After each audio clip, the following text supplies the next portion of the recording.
For reversible reactions taking place in the gaseous phase, it's generally more straightforward to think in terms of pressure rather than concentration.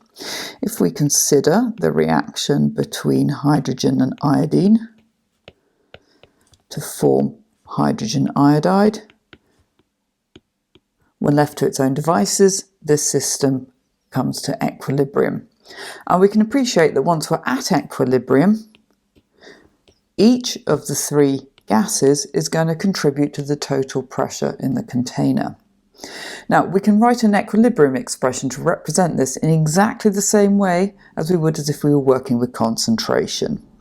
In this case, the equilibrium constant is given the symbol Kp. And we would write the expression in the same way. It's products over reactants, so it is the partial pressure of the hydrogen iodide. We want rounded brackets rather than square brackets because we're not dealing with concentration. We are going to raise this partial pressure to the power of the coefficient in the equation. What does that mean? Well, we make 2 hydrogen iodide in the equation, so we raise the partial pressure to the power of 2, and that's going to be divided by the partial pressure of hydrogen multiplied by the partial pressure of the iodine. And by partial pressure, we simply mean the amount of pressure that's contributed by that particular gas. How do we work that out? Well, we can work out the partial pressure by multiplying the mole fraction of that gas by the total pressure in the system. Now, I'm going to go on to explain this in far more detail in a second by looking at an actual worked example. But before we go there, let's just have a quick think about units. Units for pressure could be kilopascals, or pascals, or atmosphere. It doesn't matter what we use. We just need to make sure that we're using the same pressure units throughout our calculation.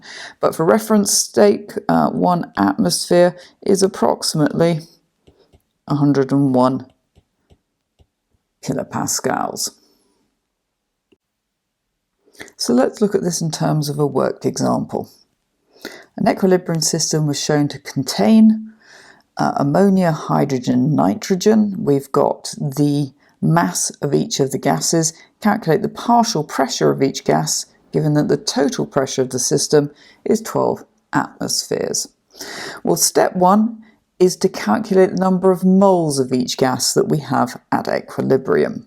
So step 1, number of moles, the amount, is equal to the mass divided by the molar mass, so no surprises there.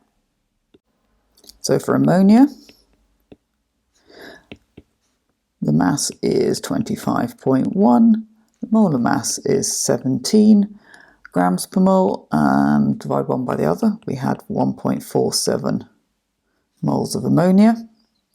For the hydrogen, we have got 12.8 grams divided by the molar mass, which is 6.40 moles. And for the nitrogen, it was 59.6 divided by 28, the molar mass for N2, and that comes to 2.12 moles. If we know the number of moles of each of the gases, we can calculate their mole fraction. And the mole fraction is simply the number of moles divided by the total number of moles. So, mole fraction for each of our gases. So, number of moles of gas divided by total number of moles of gas. Remember, only interested in gases here in our mixture. And in this case, if I add together 2.12, 1.47 and 6.4, that comes to 9.99 moles. So we can now calculate the mole fraction for each of our gases. So for ammonia, it's going to be 1.47 divided by 9.99. And for hydrogen, 6.40 divided by 9.99, 0.640. And for nitrogen, it was 2.12 divided by 9.99, and that comes to 0.212. So those are our individual mole fractions. Now we're able to calculate the partial pressure. The partial pressure is simply the mole fraction, which we have just worked out, multiplied by the total pressure. And in the question, it told us that was 12.0 atmospheres. So for ammonia, the partial pressure is going to be 0.147 times 12.0, which equals 1.76 atmosphere.